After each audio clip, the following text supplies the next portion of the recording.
जय गुरु जी। सत्संग bye Jaya aunty on 18 मार्च 2015। गुरु जी ने एक बार हाथ थाम लिया तो परिस्थितियां कैसी भी हों वो हमेशा आपका ख्याल रखते हैं। खुशी के मौके हों या मातम का, गुरु जी हमेशा पॉजिटिव वातावरण ही रखते हैं। मेरे पिता का निधन 12 मार्च को हो गया है। इससे जुड़े कुछ सत्संग शेयर करती हूँ। 11 मार्च को सुबह लगभग 5:30 बजे आजान के आवाज के साथ मैं एक संगत की परेशानी के समाधान हेतु बस ये खुद से कहा, काश मैं मदद कर पाती। 7:30 बजे नाटकीय तरीके से समाधान मिल गया। थोड़ी दुविधा थी कि मैं सही हूं या नहीं, तो टहलते वक्त लगभग 8 बजे मैंने गुरुजी पर छोड़ दिया कि आप मुझे संकेत दे देना।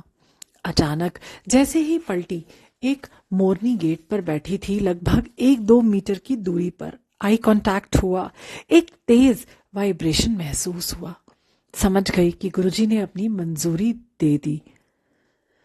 मैं हाथ जोड़े रही और उनसे कनेक्टेड रही, पर एक अजीब सी बात हो रही थी कि मेरे आंसू बहे जा रहे थे लगातार। लगभग 1-2 मिनट तक ऐसा हुआ। फिर धीरे धीरे वो मोरनी उतर कर चली गई। मुझे अपने रोने का कारण समझ नहीं आया। मैंने उस संगत को कुछ देर बाद फोन कर उनका समाधान बताया। ये मैं उन्हें खुशी खुशी बता रही थी, पर पता नहीं फिर से मेरे आंसू बह रहे थे बिना रुके। मैं हैरान थी। मैं ना तो खुश थी ना ही दुखी। फिर ये आंसू किस बात के? 2 महीने पहले ही गुरुजी ने मेहर की थी कि मुझे किसी भी इमोशनल तकलीफ से बचने के लिए जैसे ब्लॉक कर दिया हो। तब से मेरी आंखें कभी गीली नहीं हुई थी। जब डेली वाले सत्संग में गई तो पहली बार महसूस हुआ कि दिल पर बहुत बोझ है जो आंसुओं के जरिए पूरी तरह से निकलना चाहता है। गुरुजी के पास भी आंसू बहते रहे।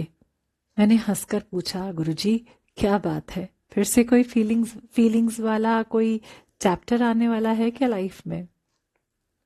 फेसबुक जैसे ही खोला, रमा आंटी के पोस्ट में मैसेज था, जब आंसू बिना बात के निकल रहे हो तो वो प्रतीक होता है जन्मों जन्मों से बिछड़े सोल से मिलन का।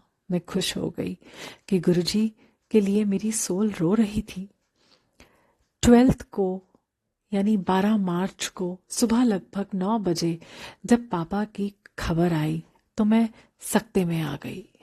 इमोशनल ब्लॉक है तो कोई पीड़ा नहीं, पर शरीर नॉर्मल व्यवहार नहीं कर रहा था। रो नहीं रही थी, पर मेरे शरीर पर नियंत्रण नहीं था मेरा। जब से पापा बीमार हुए थे मेरी सोल उनसे पूरी तरह से जुड़ी थी।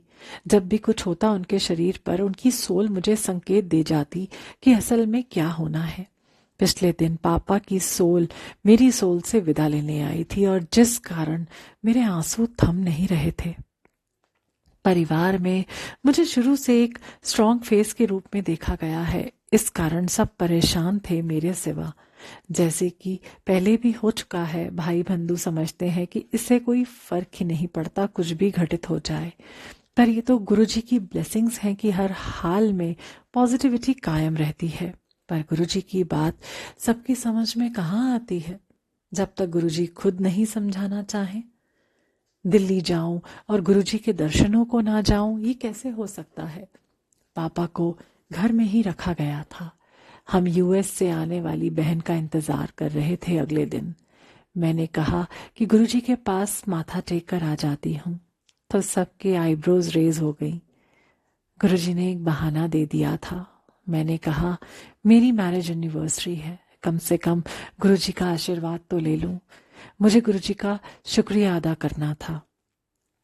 1 साल से बीमार पापा को बिना ज्यादा तकलीफ के मुक्ति दे दी थी।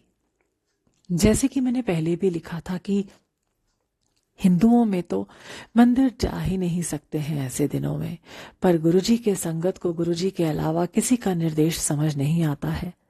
गुरुजी हमारे पिता हैं, वो तो हमारे अंदर क्या चल रहा है सब कुछ जानते हैं। बच्चे की परीक्षा के कारण मैं वापस तो आ गई, पर नॉर्मल नहीं हो पा रही थी। रोना चाहती थी पर रो नहीं पा रही थी। गुरुजी हमारी कमजोरी और ताकत सब कुछ जानते हैं। एक बहुत ही करीबी दोस्त से बातचीत हुई। बातचीत से उसे मैं नॉर्मल लगी और उसने ऐसी इनसेंसिटिव बातें करनी शुरू कर दी कि कोई पराया भी ऐसे समय में ना करे।